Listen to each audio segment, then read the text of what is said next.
பல வருஷமா தேடிக்கிட்டு இருந்த நம்ம வைதேகி இன்னைக்கு வீட்டுக்கு வர. வைதேகி, மொத்த சொத்து எனக்கே வந்தாகணும். சார், நான் குடுக்குற ஆக்ட பார்த்து ஜட்ஜையாவே ஜகா வாங்கிருக்கிறாரு. இவங்க எல்லாம்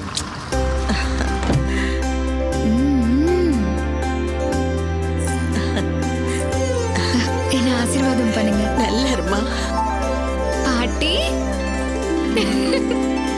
ஹரிச்சந்திர ராஜா அழகா இப்ப யார பார்க்க கிளம்புறாரு தெரியுமா? ராணி வைதேகியை பார்க்கத்தான். சும்மா இருங்கடா. ஆனந்த், பாட்டி, நம்ம வைதேகி வந்துட்டாடா. அம்மா போட்டோமா?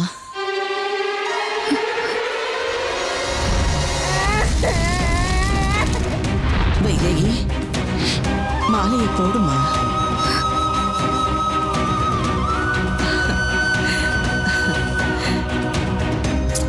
ஒரு ராணியே ராணியாக நடிக்க வருகிறாள். வைதேகி காத்திருந்தாள். புத்தம் புதிய மெகா தொடர்.